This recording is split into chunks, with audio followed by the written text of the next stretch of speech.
In the early hours of Monday, 30th June 2025, a devastating explosion tore through a pharmaceutical plant at Sigachi Industries in Pashamylaram, within Sangareddy district of Telangana.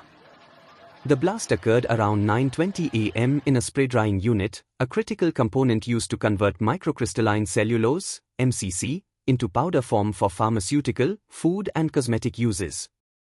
The resultant inferno engulfed the plant, collapsing its structure entirely and reducing large segments to rubble. Initial estimates by health authorities suggested around 90 to 108 workers were present when the explosion struck.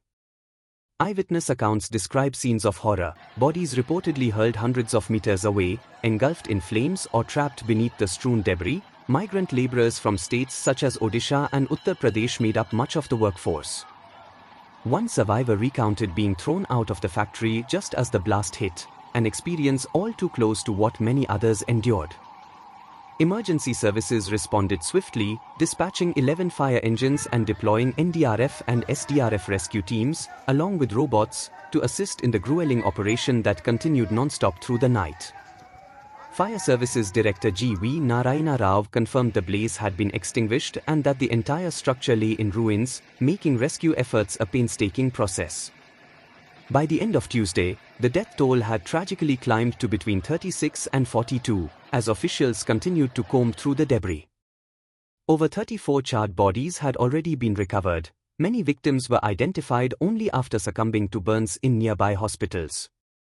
Severe disfigurement of remains necessitated DNA profiling, a process that had already begun on about 20 bodies, as hospital authorities worked to reunite them with grieving families.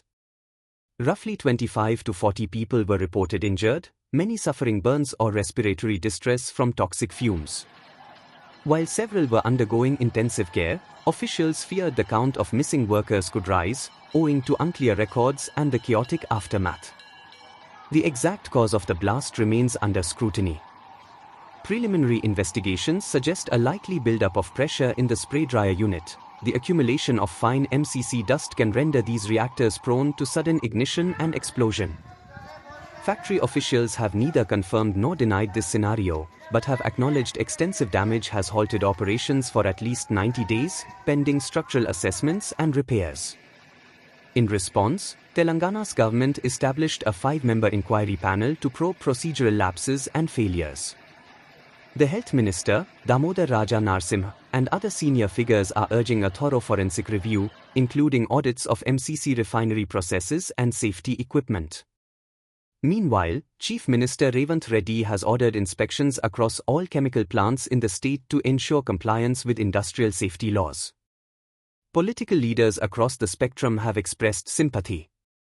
Prime Minister Narendra Modi announced ₹2 lakh in compensation for the families of the deceased and ₹50,000 for each injured worker. Telangana Congress President Revant Reddy pledged ₹1 crore each to the families of the victims, while the BJP demanded a high-level investigation. Union Ministers G. Kishan Reddy and Amit Shah also offered condolences and urged swift rescue operations. The industrial tragedy has reignited concerns about safety standards in Telangana's booming industrial belts, especially areas like Patancheru, Balnagar, and Pashamylaram, which have seen repeated incidents over the last 2 to 3 years. Critics argue that lax maintenance, understaffed regulatory agencies, and negligent enforcement have turned these zones into high-risk environments. Sigachi Industries, publicly listed and with a diverse portfolio including MCC and vitamin mineral blends, suffered a severe setback. The affected plant contributes over 25 to 30% of the company's annual MCC output. Its stock plunged nearly 18% over 2 sessions, a tangible reflection of investor apprehension. This calamity casts a stark spotlight on India's pharmaceutical manufacturing sector, renowned globally, yet sometimes undermined by domestic safety failures. As the rescue operation progresses, questions loom over the mechanisms put in place to safeguard lives in densely packed industrial environments. As of 1 July, efforts to clear debris and finalize casualty counts continue. DNA testing is steadily concluding, and identified bodies are being released to families. Beyond the immediate medical and forensic responses, the incident is expected to prompt broader policy reviews, potentially ushering in enhanced enforcement, infrastructure upgrades, and revised safety protocols. The community waits anxiously for answers. Will this grim episode catalyze systematic change, or will another disaster once again expose the fragility of current safeguards? For now, the focus remains on closure for the bereaved, recovery for the injured, and prevention of future industrial tragedies in Telangana's chemical heartland.